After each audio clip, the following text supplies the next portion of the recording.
ফের গেরুয়া শিবিরের দখলে সাত রামনগরের বিধানসভা ভোট উপনির্বাচনে জয়লাভ করলেন বিজেপি প্রার্থী দীপক মজুমদার, ধরাশায়ী সিপিএম প্রার্থী রতন দাস। মেয়র থেকে বিধায়ক দীপক মজুমদার সাত রামনগর বিধানসভা কেন্দ্রের উপনির্বাচনে জয়লাভ করলেন মেয়র দীপক মজুমদার। গত 19 এপ্রিল পশ্চিম সাত রামনগর বিধানসভা কেন্দ্রে হয়েছিল উপনির্বাচন। কার্যত বিধায়ক সুরজিৎ দত্তের প্রয়াণে এই অকাল ভোট।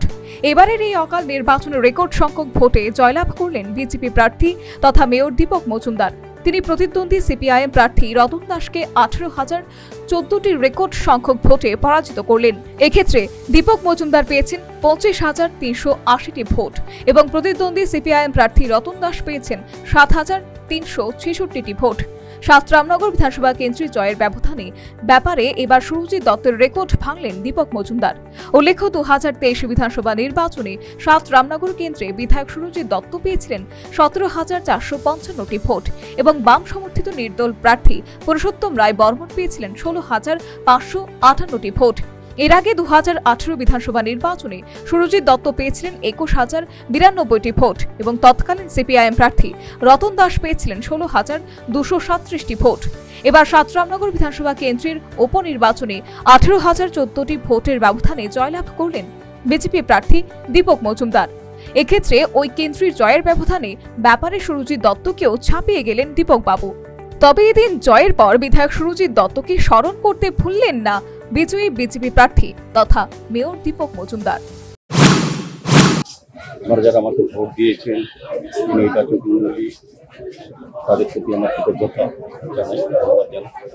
পাশাপাশি প্রাক্তন বিধায়ক যিনি আমাদের জননেতা ছিলেন সুরজিৎ দত্ত, ওনার প্রতি মানুষ শ্রদ্ধা জ্ঞাপন করছে আমাকে বিপুল ভোটের মাধ্যমে। ওনার সহধর্মী প্রতিমা দত্ত আমার হয়ে ভোট চেয়ে সবাই আবেদন রেখেছিল, সেটাও মানুষ সম্মান জানিয়েছে। এবং আমাদের সরকারের কাজ, মোদিজির কাজ এবং আমাদের পৌর নিগমের কাজ, মেয়র হিসেবে যে কাজ করছে মানুষ আমাকে গ্রহণ করেছেন। আমি বলবো আমাদের কর্পোরেটর যে কাজ করেছেন তারপর মানুষ কিন্তু মান্যতা দিয়েছে। সার্বিকভাবে আমি বলবো ভারতীয় জনতা পার্টির প্রার্থী হিসেবে আমি আমার নির্বাচনের মধ্যে প্রথম একটা বিষয় আমি বলবো, ভারতীয় জনতা পার্টি সারা দেশের মানুষের আস্থা আছে, সেই কারণে আমি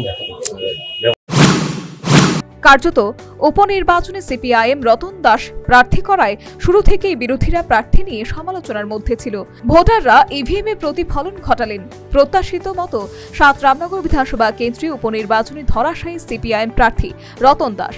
অন্যদিকে দীপক মজুমদারের রেকর্ড সংখ্যক ভোটের ব্যবধানে জয়ের কারণে বিজেপি নেতাকর্মী সমর্থকদের মধ্যে বিজয়ের উল্লাস। Bureau report, news vanguard.